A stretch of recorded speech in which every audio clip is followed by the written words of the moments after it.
Hello, everyone, and welcome to this financial literacy special event for the Center for Financial Social Work. I'm so excited about this particular session, how to engage clients with financial education support groups. Apparently, all of you are too, because we have a great registration and a wonderful attendance. So welcome, everybody. Okay, for those of you who are new to our webinars, if you look up in the right-hand corner, you see the rectangle. I'll just point out that there's a question box in there, so you can type your questions. And if we ask any questions that you'd like to answer along the way, you can also type in your answers in that box. And if you'd like to disappear the box, you should see two arrows that will allow you to do that so that you can see the whole screen. That's pretty much housekeeping, other than to tell you that today's agenda will begin with group magic. We'll just do 2 or 3 minutes on financial social work so that those of you who are new to our monthly webinars will know how and why financial education support groups are so important to us. Then the focus of the session will be on financial education support groups as promised. Apparently, we promised more than 4 financial education support group kits. I believe we're going to have 6 winners today. So you'll definitely want to stay tuned for that part. And we will finish up with Q&A. If you have questions during the course of the session, feel free to type them in, and then we will address them at the end of the session. So the session will be as interactive as we can make it.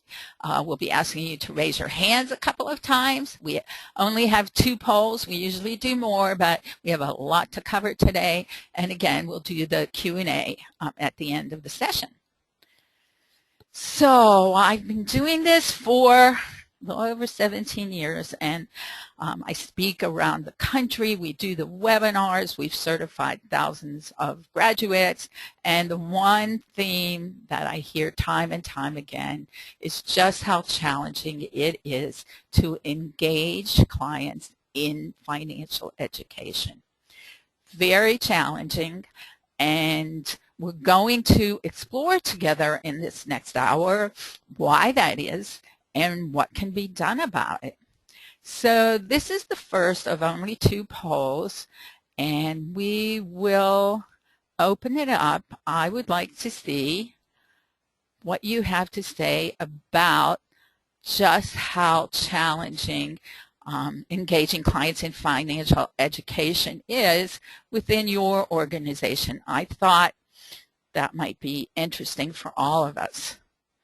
Okay, we only have 20-some% of you who have voted.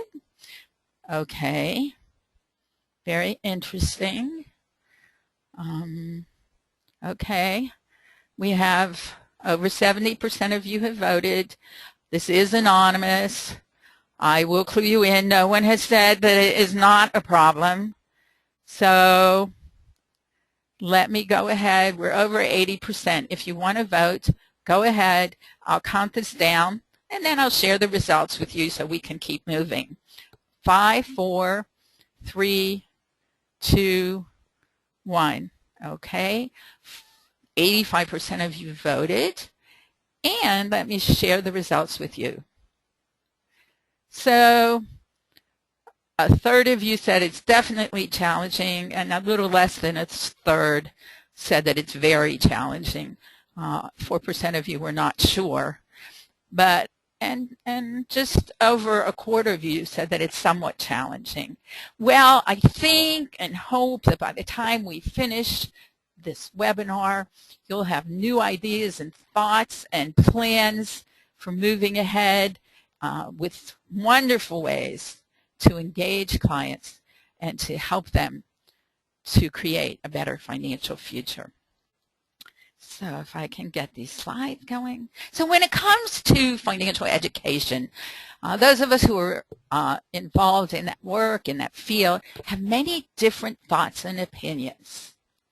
Some of us think it should be taught in a classroom, that the more seats we fill, the more successful the program is. Some people think it does work, some think it doesn't work, some think it's difficult to measure the outcomes. Let's see if I can get you to find the hand raise. There's a little hand that you can click on, and I would like you, if you agree with any of these 10, to raise your hand. And if you have additional thoughts or opinions that you'd like to share with the group that aren't in this very simple, limited 10 points, you can give them to us through the question box. So let's see. So far, about 15% of you have raised your hand, but that seems to be rising. Any of you want to type in some additional things? Okay, we're over a third of you that would have to agree or are choosing to agree with this list of 10. Okay, we're at 50%. Anybody have anything to add to the list? Let me check the question box. Have to move around a little bit here. Oh, we have a lot of things coming in. Okay, interesting. Oh, okay. People are saying it should be interactive, it should include SMART goals, it should include thoughts, feelings, and behavior about money, it should be about what the goals of a customer may be, it should include coaching on career. Wow, we have a lot of good additions here. Let's see. Okay, about 40% of you did raise your hand on the list of 10.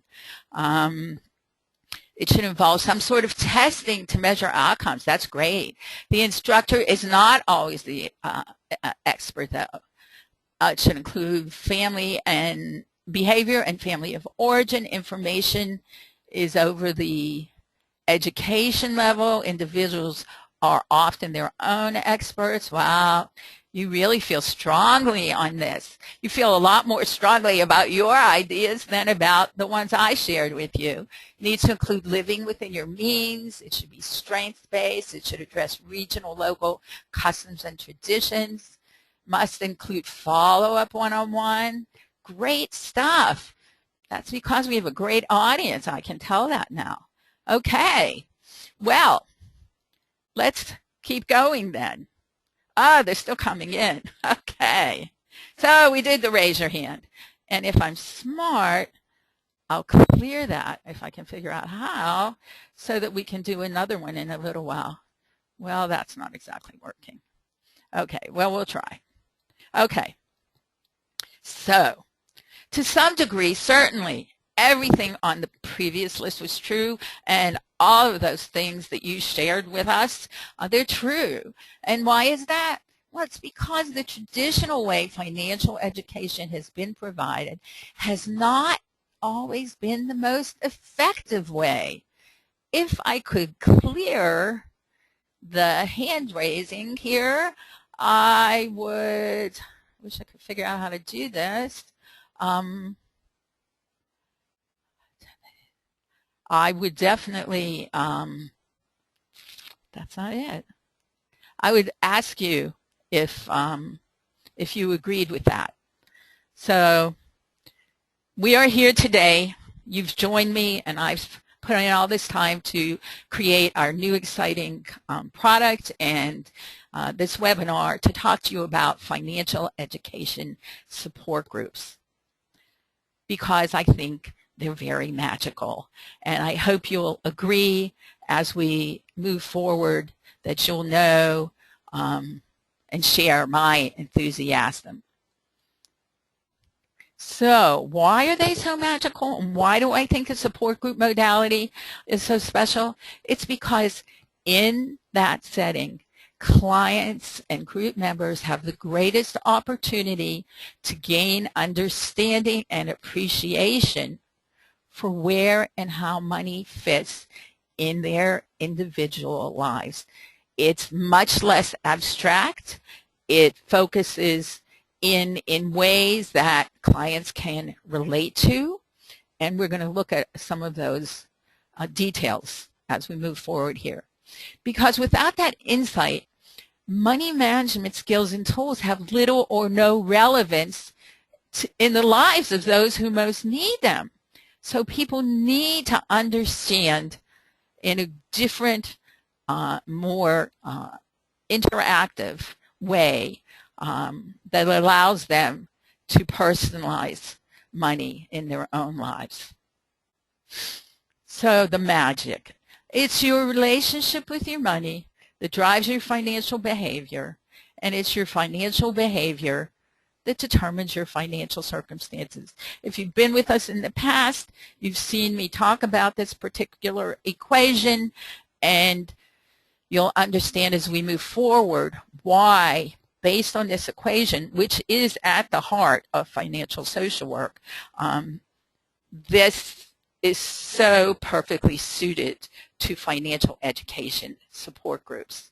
So I'm just going to take a minute or two for those of you who are new to financial social work to let you know that our mission is to help men and women begin the journey to sustainable long-term financial behavioral change. And I will talk a lot about change. And in a minute, I'll tell you why I talk so much about change.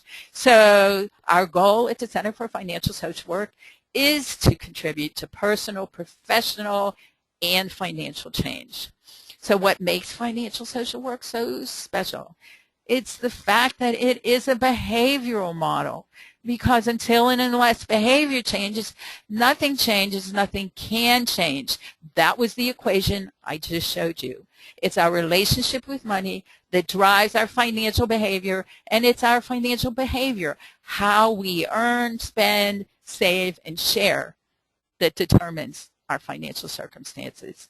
So this ongoing model of ours incorporates ongoing engagement, education, motivation, validation, and support. It's highly experiential, interactive, and introspective. It is very strengths-based and heavily psychosocial. These are a few of the agencies that our graduates work at. I know some of you on this webinar are engaged in these organizations. I'm so glad you're here. I'm so glad everyone is here. So our second and last poll for today is to find out where everyone is from. We always have people from across the country and often from other countries. And I'm trying to find my polls. Here they are. So let's see where this audience is from. So here's the poll. And if you are from another country, you can share that in the question box.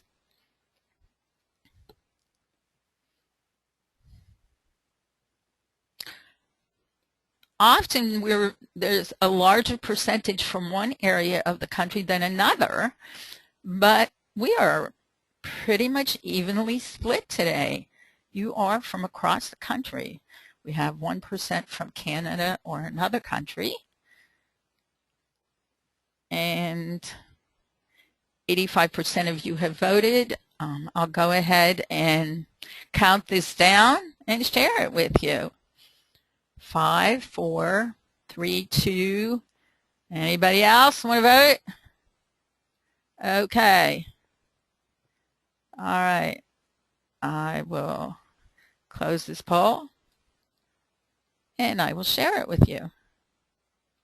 So you see, we are fairly equally divided from across the country. And whoever put Canada or other country changed his or her mind. So that's who we are. And again, I'm glad you're all here.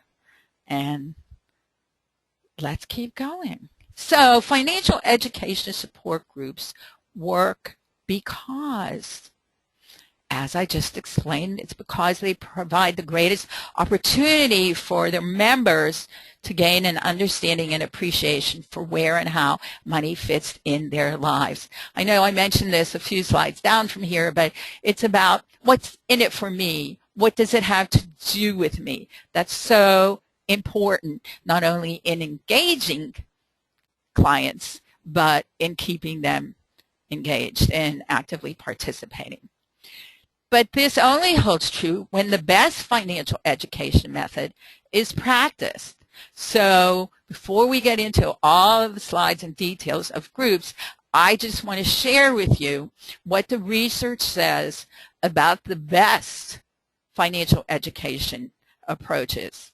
Traditional model of financial education focuses on improvement of knowledge and skills. Educators are the expert in this setting, and they provide the knowledge to passive individuals. And that doesn't mean that, you know, those in the classroom don't interact or aren't engaged or involved. It just means that it's nothing close to what the group situation offers. And so these individuals are expected to receive and memorize this information. And the research has proved that the only outcomes that brings is superficial and temporary change. So what's a better way? Well, research says that a more effective method is the approach to combine transformative learning and trans-theoretical model of behavior change. Well, that sounds somewhat intimidating, but let me show you what that really means and how simple it is to incorporate and why financial social work relies so heavily on the transformational process. We look down here and we see the way we've been doing it in a traditional teacher-centered approach. We're doing the same old things in the same old ways. Now we can make some slight changes and bring in some old things in new ways, or we can do transformed learning and do new things in new ways. That's what transformational learning and the transformational process is. Not nearly as clinical or intimidating as it sounds. And so it leads to more personalized experiences for students, more collaboration, and you'll see how these all fit into the group process, more creativity, and definitely more efficacy. So that was the transformative theory. Now we look at the trans-theoretical model of behavioral change, and most of you will just feel, well, I knew that. And this is simply what it looks like. You know, not everyone is ready to change at the same time. So some people are thinking about it, some are preparing for action, some are taking action, and then some can move up here and maintain a good thing for life. But we know that life happens, and sometimes people regress. They slide backwards and have to rejoin and recommit at a different point. And that's all that the trans-theoretical model of behavior change really represents.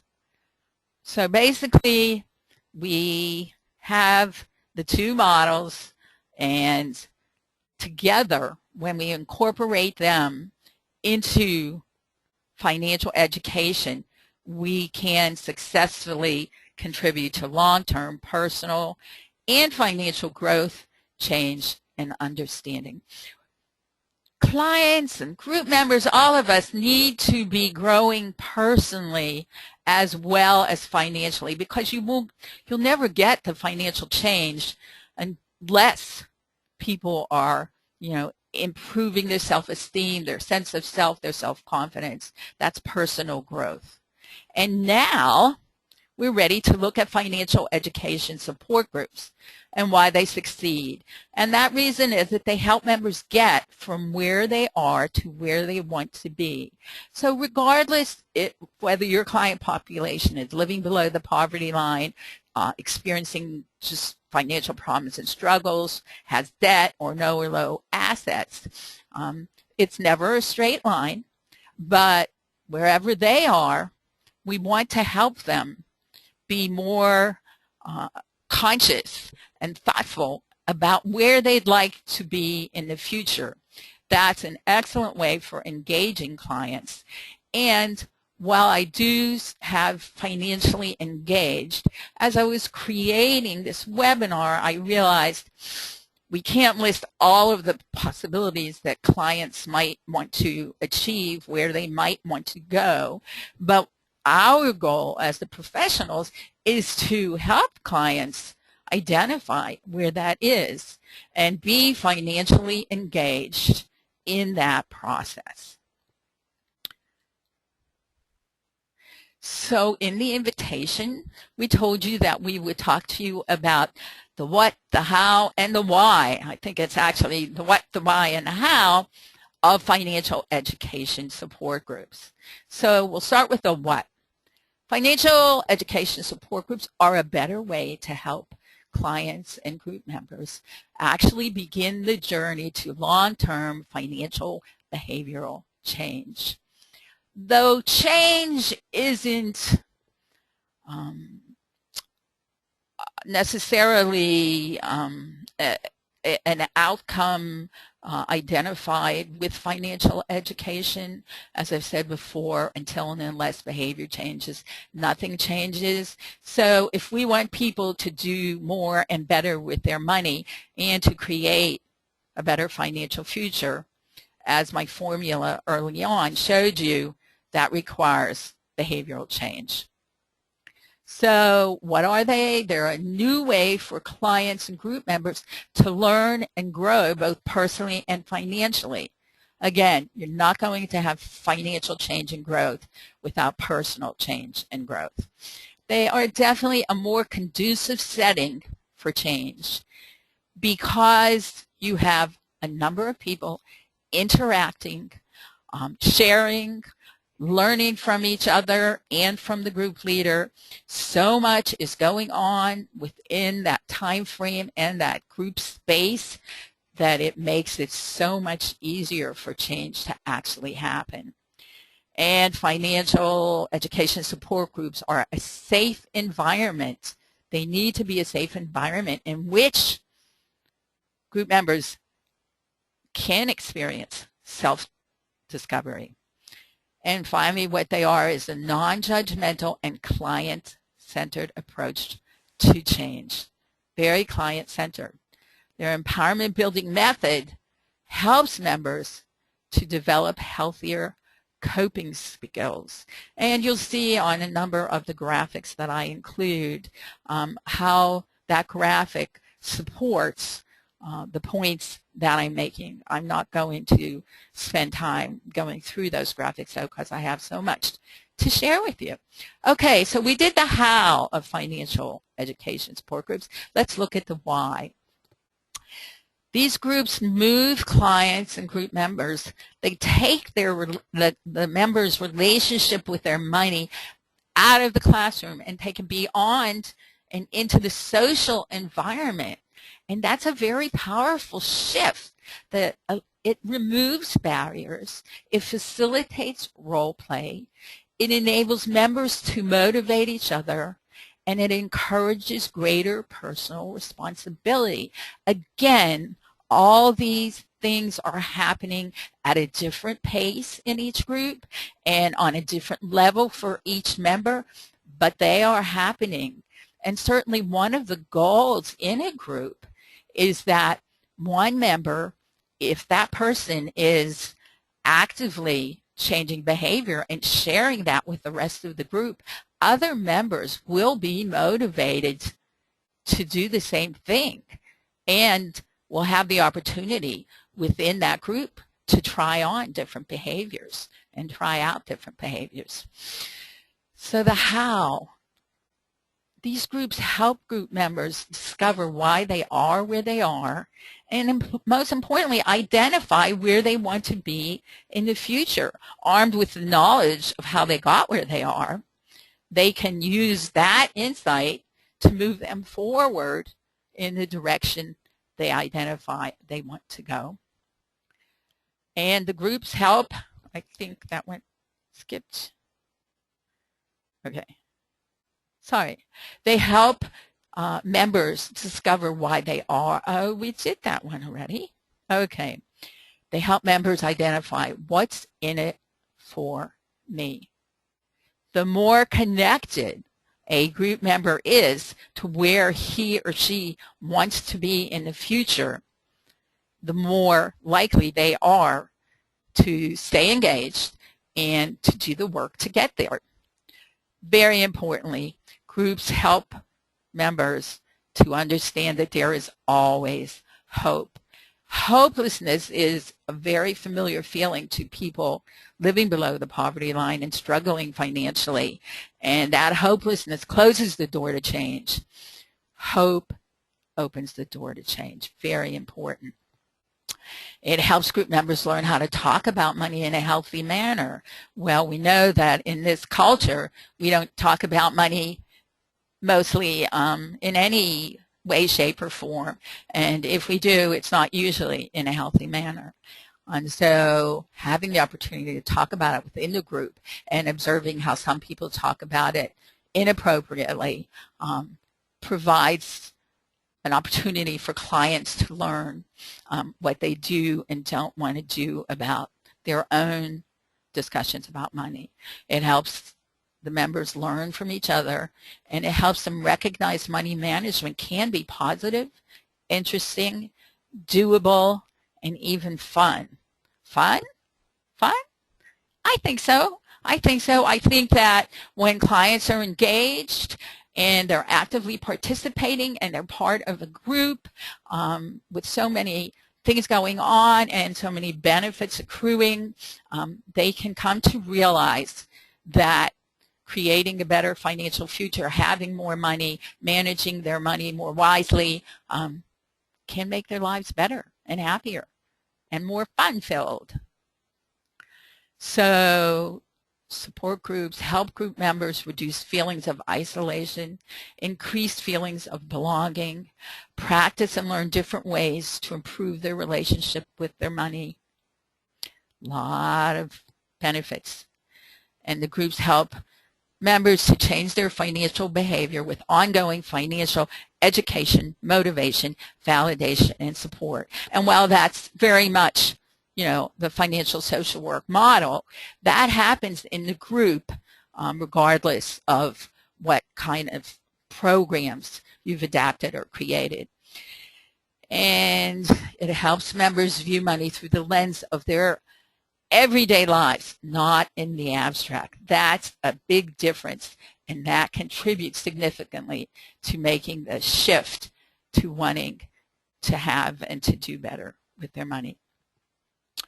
And another one is to connect members to the financial component of their lives and to actively use financial tools and skills to create a better financial future. So how this works is the shift allows members to be more engaged, more respectful of themselves and other members. And by respectful, we are helping members to increase self-esteem, sense of self, self-awareness. Again, that's going on very naturally within the group setting. And the shift allows members to be more open to learning financial skills and tools and willing to practice new behaviors. And when the group is a safe, non-judgmental place, they can practice these behaviors within the group. Now, this isn't a process that happens overnight. It doesn't happen consciously or sequentially, but as it occurs, it is absolutely accompanied by financial behavioral change. Pretty exciting. So the overall process would look a little like this. Again, I started off talking about the challenges of getting clients engaged. There is a lot of denial. And once you get them engaged, We know that the traditional classroom setting has a lot of limitations, and in that case, the resistance is very obvious. But within the group setting, the exploration among the various participants starts to make everyone think about, well, maybe this could work. Maybe there might be a way. And ultimately, the commitment, okay, wow, this is better. Sure, it's kind of a simplistic look at it, but I just wanted to share that with you. Okay, so now you know how group members benefit. Are you wondering how you're supposed to become a group leader? Now, I know that this was a raise your hand question, but I was having some difficulty clearing my hand raising. So that's not how I do it. Okay. Well, I guess we're going to have to skip the hand raising. But I would imagine that at this point, those of you who are financial educators could be wondering, well, what's the difference between being a teacher, being a group leader? And so we're going to start looking at that. And I will explain to you that the Financial Education Support Group Training Manual is specifically written to help you develop into a group leader. An excellent, phenomenal, wonderful, sensitive, caring, non-judgmental group leader. And this particular graphic right here, I used it as a reminder to point out that while you are working with clients in the group setting, you have an amazing opportunity as the group leader to yourself experience change and personal growth. And you have the wonderful opportunity to watch as the members grow and change and experience hope and a sense of belonging. So as I go into this section, in trying to find graphics that went with group settings, I'm not sure why graphic artists believe that all these groups of people should be standing. Your group members should be sitting, and they should be sitting in a circle, but standing they are, so we have to settle for that. So the Financial Education Support Group Training Manual supports new group leaders in recognizing how the group setting differs from that of a classroom and why that's beneficial. It helps you to understand the process of change within the group and to clarify your role in the group. And I mean, it covers so much more than I can talk about right here. You know, it discusses, you know, whether to do this with a co-leader or not, the advantages and disadvantages of an individual group leader and group co-leaders. But let's just get through this part so you know that this training manual supports new group leaders in preparing for every group meeting, engaging group members in participation, assuring group leaders feel comfortable, confident, and competent. Not only that you feel that way, but that you are that way when leading your first group and every group thereafter. And this little graphic, because life is better in community, really says a lot about the group and why so much can happen within it.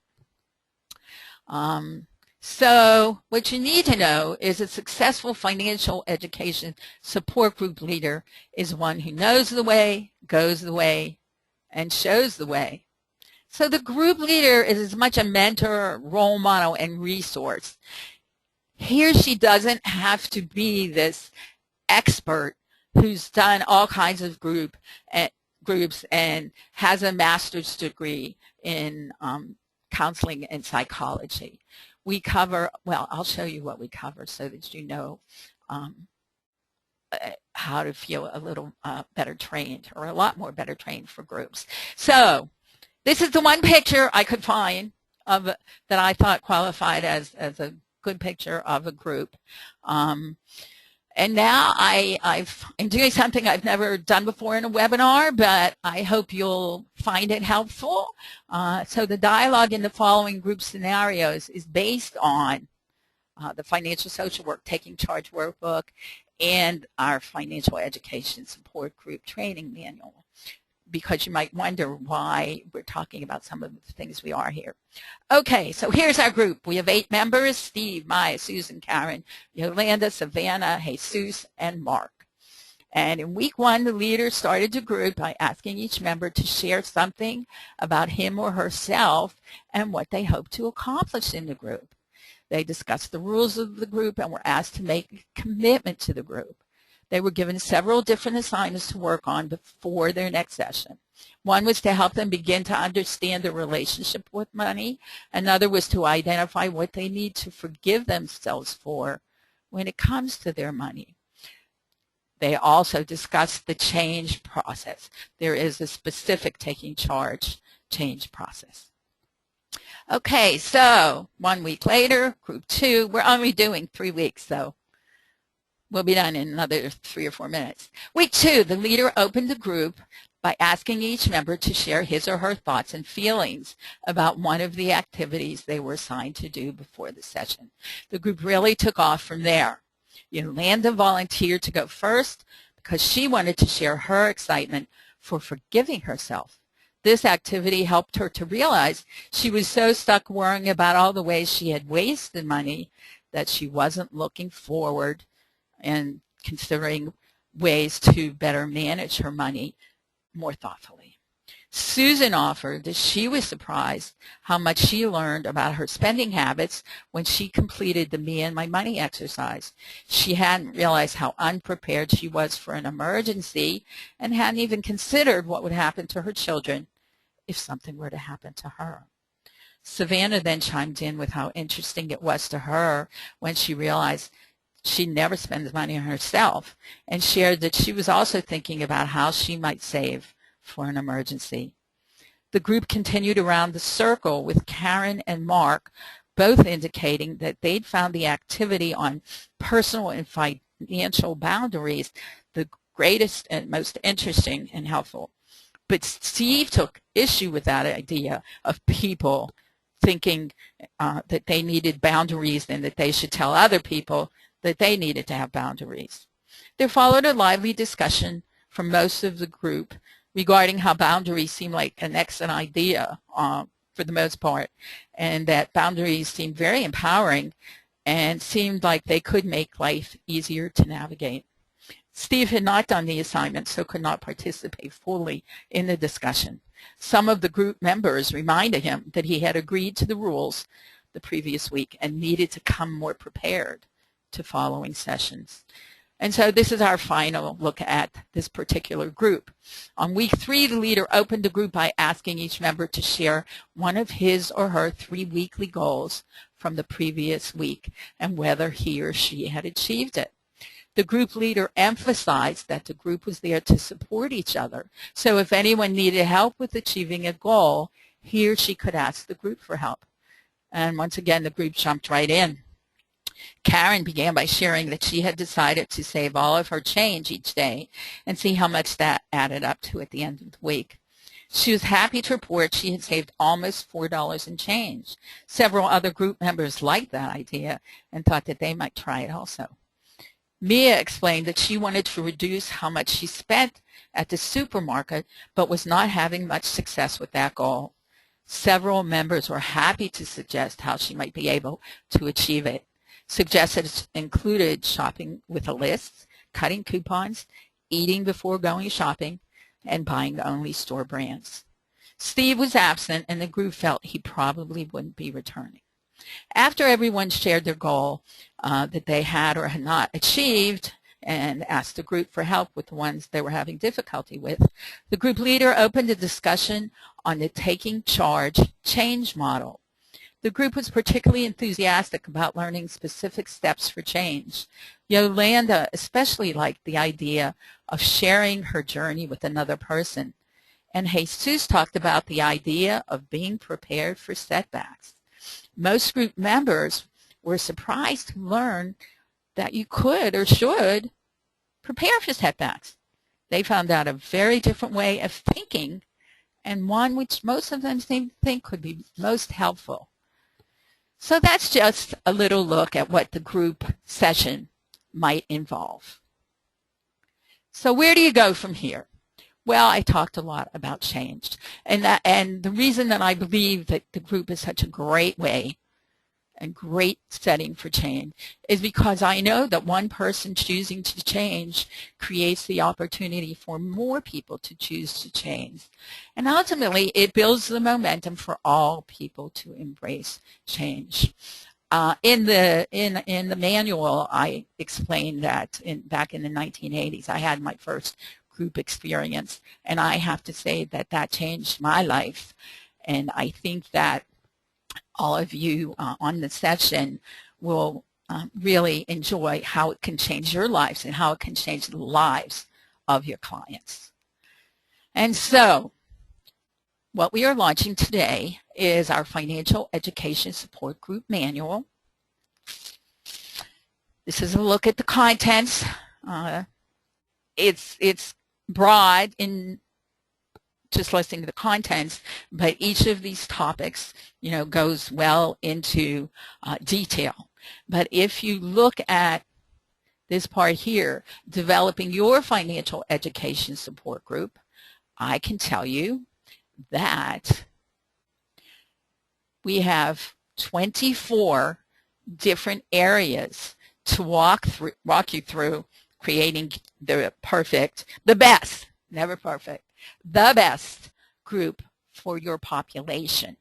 And these are some of the topics that are covered, and some of these areas or topics are covered more in depth than others. But whether you would be totally responsible yourself or there were a committee to work together, you have everything you need to make sure that you know what will work best for your group. And additionally today, some of you on the call I know have our client workbook program, Taking Charge of Your Money, Your Life, and Your Future. Up until this week, the only way to purchase that workbook was in hard copy, full color. It was $99, and it was not downloadable. Now, what we're doing is offering the downloadable version.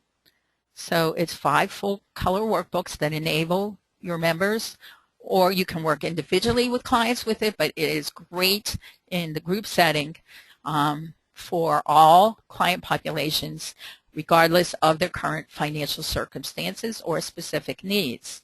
The program is positive, progressive, client-centered, and success-oriented. Most importantly, it simplifies helping clients to create a better, more stable, personal, and financial future. So this is very exciting. For the cost of what would have equaled 2 workbooks, you can print as many workbooks as you need or want. These are just a few of the areas that are covered within these 5 workbooks that are now downloadable. And let's talk about the big topic, cost. The training manual individually is $145. The downloadable Taking Charge program is $195. So purchased separately, you would pay $340 for them. But we are also offering them as the Financial Education Support Group Kit. Purchased together as a kit, it will cost $300, which would be a savings of $40. But because this is Financial Literacy Month, and we wanted this to be a special wind-up for Financial Literacy Month, this month, well, for the coming week, although the cost going forward will be $30 for the kit with a savings of $40, for the kit, our special savings for those of you on the call to celebrate Financial Literacy Month, we are offering for 1 week through May 9th the kit at $250. That's a big savings, and it will change how you work with clients and how clients work with you, and it is going to improve the futures of many, many clients. So we offered 4 kits to winners, and apparently there was also a social media offer that I knew nothing about. Eric had it going through social media. So we are now today giving away 6 kits, and you will all receive, the winners will all receive an email from Eric explaining how to access this giveaway. I do need to tell you that the kits and the manual and the downloadable workbooks will all be available for purchase this coming Monday, which will be May 10, 9, 8, 7, about May 3rd or 4th. It was a lot more work than we anticipated, especially me. So we'll have to wait till Monday for you to order those and for our winners to receive them. Our winners on the webinar. Yes. Sorry, that's May 5th. Are Lori Bumfeld, Hannah Adams, Ann Clayton, and Tracy Sittig. Then the social media winners of the giveaway are Sarah Hall and Sarah Walsh. So we congratulate all of you. I'm not sure how many of you are on this webinar. If you are, you can let us know. And as we finish up here, I'm going to answer some of your questions. We have around 10 minutes. Let's see if we have questions. Let's see. Okay. Okay. All right. Okay. Okay, Lori Brumfeld is on the call, so congratulations, Lori. Okay, so Karen, someone asks, I don't share names of the question askers. What makes these books to purchase stand out above all of the free resources that are available? It's a good question. If you are using free resources, then, and they're working for you, then I think that's a fine thing. I speak and keynote and train all across the country, and we have thousands of graduates, and that's because what they've been using and been doing in the past isn't working and hasn't worked. And at the Center for Financial Social Work, we are always about making sure that the webinars we offer, the certification we create, the client programs, all of those things are of a behavioral nature. I can appreciate that if you can get those things for free, that you would want to do that. That's my answer. Will attendees have access to the PowerPoints? I covered that early on. We don't share our PowerPoints. They are, I am blocking the word, proprietary. But this is being recorded, and that recording will be on our Facebook page, our YouTube page, and our blog on our website. And it will probably be delivered to your inbox, actually, the recording. Do these materials come with a certification course? No, they are separate from the certification course. Can the workbooks be used by clients for self-learning without the group? Wow, that's a really interesting question. They could be. I would think they could be, but I would think that the experience would be far richer. They can be used one-on-one, but I think the certification, as you may well know, is independent study, self-learning. But for clients, the reason we're talking about and offering the group concept is all of the power of the group. The group is very powerful, very motivational. You might want to try it, but I think that clients need more help than that.